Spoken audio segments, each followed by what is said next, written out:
नमस्कार, easy learning tree junior में आपका स्वागत है। आज सुनिए मन्नू भंडारी की लिखी कहानी दो कलाकार। ओ रूनी उठ और चादर खींचकर चित्रा ने सोती हुई अरुणा को झकझोर कर उठा दिया। क्या है, क्यों परेशान कर रही हो? आंख मलते हुए तनिक झुंझलाहट भरे स्वर में अरुणा ने पूछा। चित्रा उसका हाथ पकड़कर खींचती हुई ले गई और अपने नए बनाए हुए चित्र के सामने ले जाकर खड़ा करके बोली, देख, मेरा चित्र पूरा हो गया। ओह, तो इसे दिखाने के लिए तूने मेरी नींद खराब कर दी, बदतमीज कहीं की। इस चित्र को जरा आंख खोलकर अच्छी तरह तो देख। न पा गई पहला इनाम तो नाम बदल देना। चित्र को चारों ओर से घुमाते हुए अरुणा बोली, किधर से देखूं, ये तो बता दे। 1000 बार तुझसे कहा कि जिसका चित्र बनाए उसका नाम लिख दिया कर, जिससे गलत फहमी न हुआ करे, वरना तू बनाए हाथी और हम समझें उल्लू। फिर तस्वीर पर आंख गड़ाते हुए बोली, किसी तरह नहीं समझ पा रही हूं कि 84 लाख योनियों में से आखिर यह किस जीव की तस्वीर है। तो आपको यह कोई जीव नजर आ रहा है?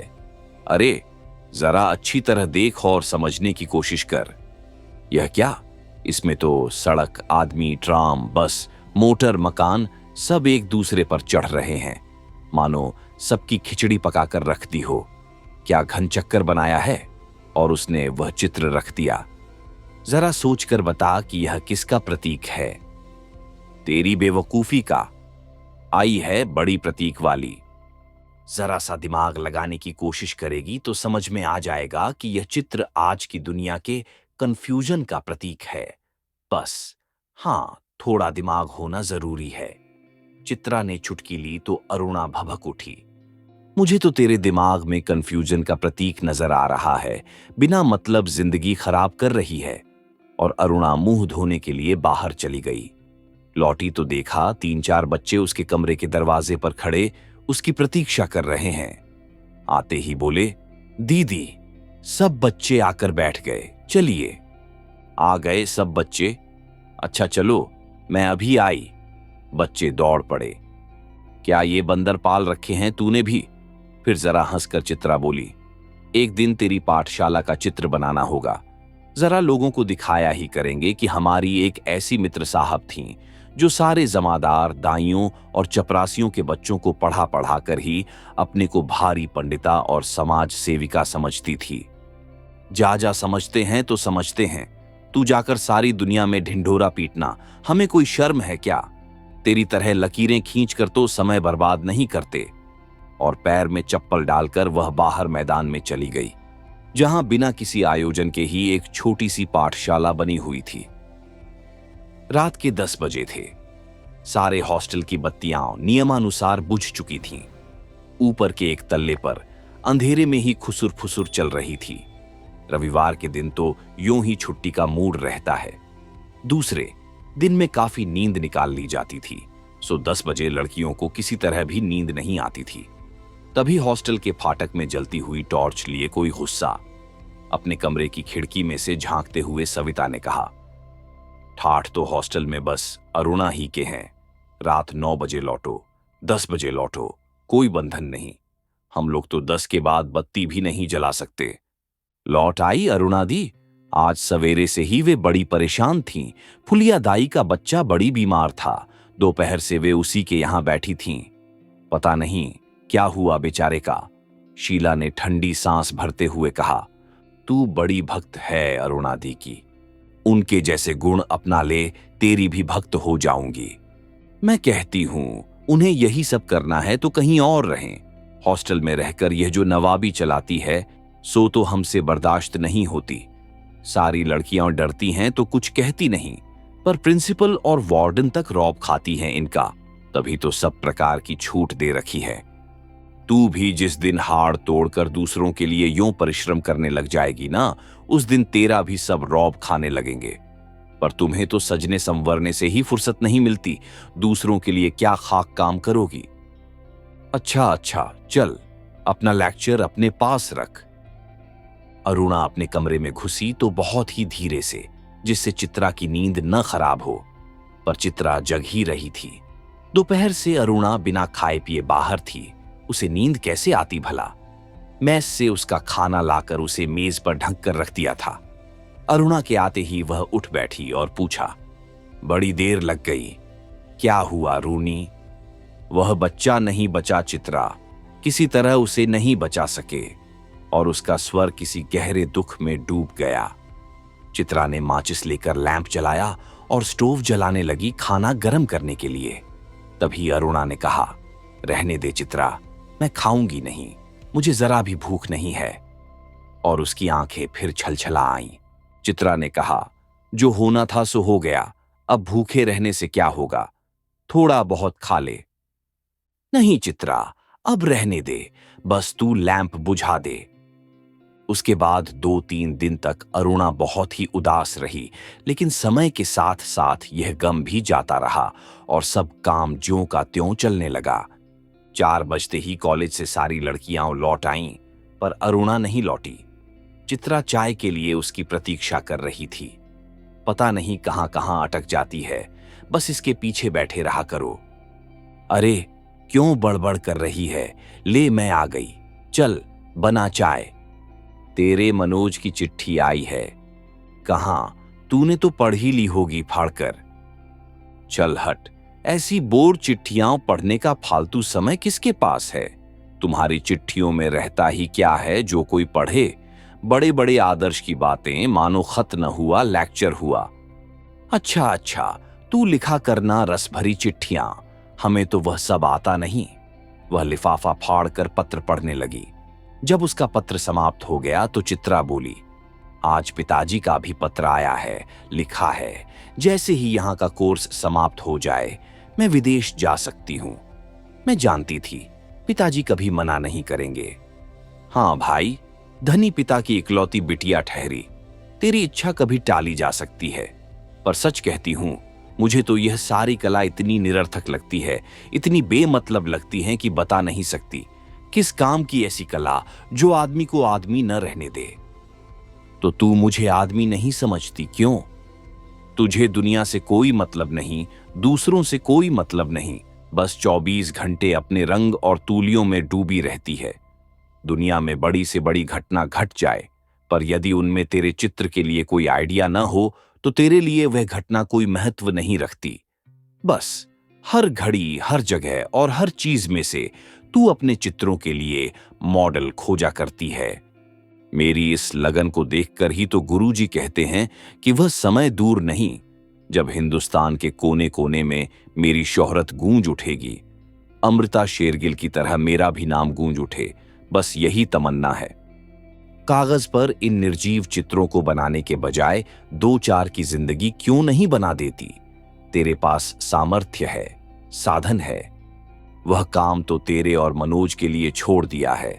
तुम दोनों ब्याह कर लो और फिर जल्दी से सारी दुनिया का कल्याण करने के लिए झंडा लेकर निकल पड़ना। और चित्रा हंस पड़ी, फिर बोली, अच्छा यह बता कि तेरे यह सब करने से ही क्या हो जाएगा? तूने अपनी अनोखी पाठशाला में 10-20 बच्चे पढ़ा लिए तो क्या निरक्षरता मिट जाएगी? या झोंपड़ी में 10-20 औरतों को हुनर सिखाकर कुछ कमाने लायक बना दिया तो उससे गरीबी मिट जाएगी? अरे ये सब काम एक के किए होते नहीं। जब तक समाज का सारा ढांचा नहीं बदलता तब तक कुछ होने का नहीं, और ढांचा ही बदल गया तो तेरे मेरे कुछ करने की जरूरत नहीं, सब अपने आप ही हो जाएगा। फिर दोनों में कला और जीवन को लेकर लंबी लंबी बहसें होती और चित्रा अंत में कमर पर हाथ धरकर उठ जाती। अच्छा अच्छा, बंद कर यह लेक्चरबाजी, बोर कहीं की। ये पिछले 5 वर्षों से इसी प्रकार चल रहा था। हर 10 से 20 दिन बाद दोनों में अपने अपने उद्देश्यों को लेकर, अपनी अपनी दिनचर्या को लेकर एक गर्मागर्म बहस हो ही जाती। पर न वह उसकी बात को लोहा मानती थी, न वह उसकी बात की कायल होती थी। 3 दिन से मूसलाधार वर्षा हो रही थी। रोज अखबारों में बाढ़ की खबरें आती थीं। बाढ़ पीढ़ियों की दशा बिगड़ती जा रही थी और वर्षा थी कि थमने का नाम ही नहीं लेती थी। अरुणा सारे दिन चंदा इकट्ठा करने में व्यस्त रहती। एक दिन आखिर चित्रा ने कह ही दिया, तेरे इम्तिहान सर पर आ रहे हैं, कुछ पढ़ती लिखती तू है नहीं, सारे दिन बस भटकती रहती है, फेल हो गई तो तेरे ससुर साहब क्या सोचेंगे कि इतना पैसा बेकार ही पानी में बहाया। आज शाम को एक स्वयंसेवकों का दल जा रहा है। प्रिंसिपल से अनुमति ले ली। मैं भी उनके साथ जा रही हूं।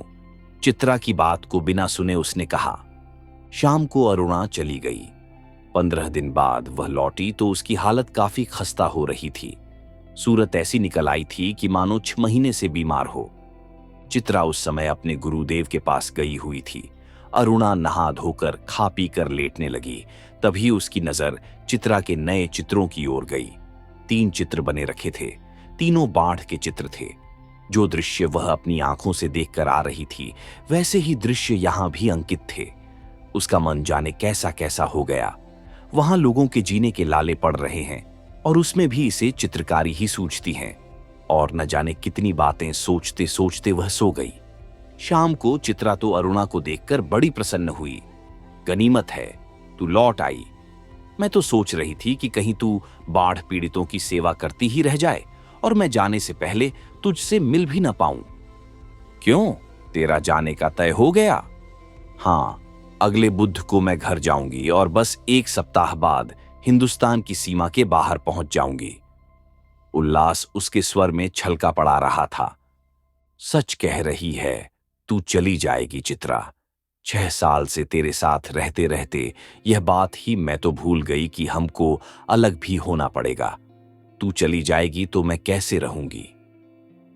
अरे 2 महीने बाद शादी कर लो, फिर याद भी न रहेगा कि कौन कमबख्त थी चित्रा। बड़ी लालसा थी तेरी शादी में आने की, पर अब तो आ नहीं सकूंगी। अच्छी तरह शादी करना, दोनों मिलकर सारे समाज का और सारे संसार का कल्याण करना। पर अरुणा के कानों में उसकी कोई भी बात नहीं पड़ रही थी। चित्रा के साथ बिताए हुए पिछले 6 सालों के चित्र उसकी आंखों के सामने घूम रहे थे और वह उन्हीं में खोई बैठी रही। क्या सोचने लगी रूनी? मनोज की याद आ गई क्या? चल हट, हर समय का मजाक अच्छा नहीं लगता। उस दिन रात में भी अरुणा अपने और चित्रा के बारे में ही सोचती रही। दोनों के आचार विचार, रहन सहन, रुचि आदि में जमीन आसमान का अंतर था। फिर भी कितना स्नेह था दोनों में। सारा हॉस्टल उनकी मित्रता को ईर्ष्या की नजर से देखता था।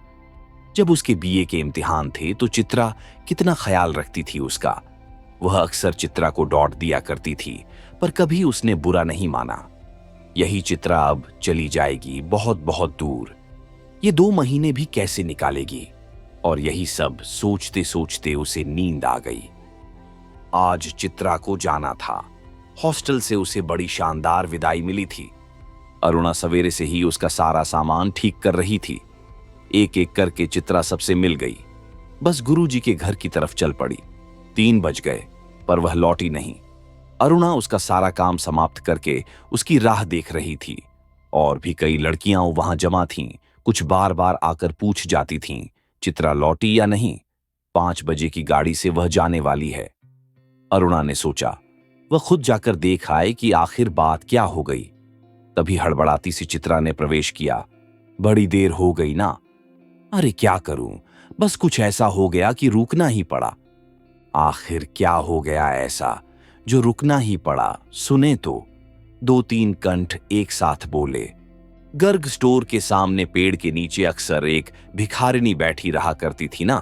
लौटी तो देखा कि वह वहीं मरी पड़ी है और उसके दोनों बच्चे उसके सूखे शरीर से चिपक कर बुरी तरह रो रहे हैं। जाने क्या था उस सारे दृश्य में कि मैं अपने को रोक नहीं सकी। एक रफ सा स्केच बना ही डाला। बस इसी में इतनी देर हो गई। वो चर्चा इसी पर चल पड़ी। कैसे मर गई? कल तो उसे देखा था। किसी ने दार्शनिक की मुद्रा में कहा, अरे जिंदगी का क्या भरोसा, मौत कहकर थोड़े आती है, आदि आदि। पर इस सारी चर्चा से अरुणा कब खिसक गई कोई जान ही नहीं पाया। 4:30 बजे चित्रा हॉस्टल के फाटक पर आ गई, पर तब तक अरुणा का कहीं पता नहीं था। बहुत सारी लड़कियां उसे छोड़ने को स्टेशन आईं, पर चित्रा की आंखें बराबर अरुणा को ढूंढ रही थीं। उसे दृढ़ विश्वास था कि वह इस विदाई की बेला में उससे मिलने जरूर आएगी। 5 भी बज गए। रेल चल पड़ी। अनेक रुमालों ने हिल हिल कर चित्रा को विदाई दी, पर उसकी आंसू भरी आंखें किसी और को ही ढूंढ रही थीं। पर अरुणा न आई सो न आई। विदेश जाकर चित्रा तन मन से अपने काम में जुट गई। उसकी लगन ने उसकी कला को निखार दिया। विदेशों में उसके चित्रों की धूम मच गई। भिखमंगी और 2 अनाथ बच्चों के उस चित्र की प्रशंसा में तो अखबारों के कॉलम भर गए। शोहरत के ऊंचे कगार पर बैठ चित्रा जैसे अपना पिछला सब कुछ भूल गई। पहले वर्ष तो अरुणा से पत्र व्यवहार बड़े नियमित रूप से चला, फिर कम होते होते एकदम बंद हो गया। पिछले 1 साल से तो उसे यह भी मालूम नहीं कि वह कहाँ है।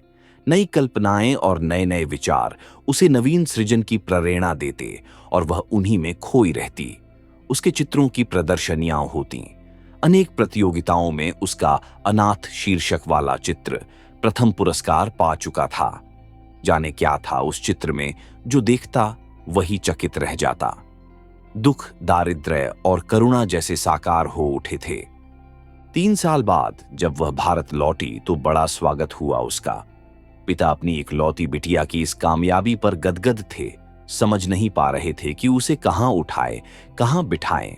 दिल्ली में उसके चित्रों की प्रदर्शनी का विराट आयोजन किया गया। उद्घाटन के लिए उसे ही बुलाया गया था। उस प्रदर्शनी को देखने के लिए जनता उमड़ पड़ी थी। भूरी भूरी प्रशंसा हो रही थी और चित्रा को लग रहा था जैसे उसके सपने साकार हो गए।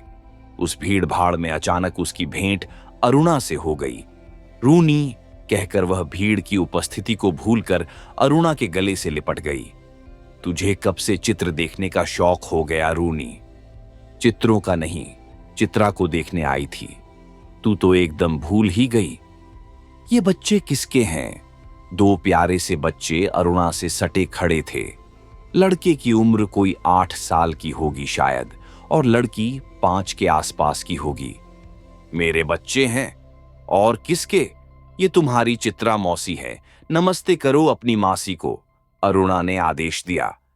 बच्चों ने बड़ी अदा से नमस्ते किया, पर चित्रा अवाक होकर कभी उनका और कभी करुणा का मुंह देख रही थी। वह सारी बात का कुछ तुक नहीं मिला पा रही थी। तभी अरुणा ने टोका, कैसी मौसी है, प्यार तो कर। और चित्रा ने दोनों के सिर पर हाथ फेरा। प्यार का जरा सा सहारा पाकर लड़की चित्रा की गोदी में जा चढ़ी। अरुणा ने कहा, तुम्हारी ये मासी बहुत अच्छी तस्वीरें बनाती हैं। ये सारी तस्वीरें इन्हीं की बनाई हुई है। सच? आश्चर्य से बच्ची बोल पड़ी। तब तो मौसी तुम जरूर ड्राइंग में फर्स्ट आती होगी। मैं भी अपनी क्लास में फर्स्ट आती हूं। तुम हमारे घर आओगी तो अपनी कॉपी दिखाऊंगी। बच्ची के स्वर में मुकाबले की भावना थी। चित्रा और अरुणा इस बात पर हंस पड़ी। आप हमें सब तस्वीरें दिखाइए मौसी, समझा समझा कर बच्चे ने फरमाइश की। चित्रा समझाती तो क्या, यूं ही तस्वीरें दिखाने लगी। घूमते घूमते वे उसी भिखारिनी वाली तस्वीर के सामने आ पहुंचे। चित्रा ने कहा, यही वह तस्वीर है रूनी, जिसने मुझे इतनी प्रसिद्धि दी। ये बच्चे रो क्यों रहे हैं मौसी? तस्वीर को ध्यान से देखकर बालिका ने कहा, इनकी मां मर गई, देखती नहीं मरी पड़ी है, इतना भी नहीं समझती। बालक ने मौका पाते ही अपने बड़प्पन की छाप लगाई। ये सचमुच के बच्चे थे मौसी? बालिका का स्वर करुण ने करुणतर होता जा रहा था। और क्या, सचमुच के बच्चों को देखकर ही तो बनाई थी यह तस्वीर। हाय राम, इनकी मां मर गई तो फिर इन बच्चों का क्या हुआ? बालक ने पूछा। मौसी, हमें ऐसी तस्वीर नहीं, अच्छी अच्छी तस्वीरें दिखाऊं, राजा रानी की, परियों की। उस तस्वीर को और अधिक देर तक देखना बच्ची के लिए असह्य हो उठा था। तभी अरुणा के पति आ पहुंचे। परिचय हुआ। साधारण बातचीत के पश्चात अरुणा ने दोनों बच्चों को उनके हवाले करते हुए कहा, आप जरा बच्चों को प्रदर्शनी दिखाइए, मैं चित्रा को लेकर घर चलती हूं। बच्चे इच्छा न रहते हुए भी पिता के साथ विदा हुए। चित्रा को दोनों बच्चे बड़े ही प्यारे लगे। वह उन्हें एकटक देखती रही। जैसे ही वे आंखों से ओझल हुए, उसने पूछा, सच सच बता रूनी, ये प्यारे प्यारे बच्चे किसके हैं? कहां तो मेरे, अरुणा ने हंसते हुए कहा। अरे बताओ ना, मुझे ही बेवकूफ बनाने चली है। एक क्षण रुककर अरुणा ने पूछा, बता दूं? और फिर उस भिखारिनी वाले चित्र के दोनों बच्चों पर अंगुली रखकर बोली, यही वे दोनों बच्चे हैं। क्यास! विस्मय से चित्रा की आंखें फैली की फैली रह गईं। क्या सोच रही है चित्रा? कुछ नहीं, मैं सोच रही थी कि। पर शब्द शायद उसके विचारों में ही खो गए। आप सुन रहे थे मन्नू भंडारी की लिखी कहानी दो कलाकार।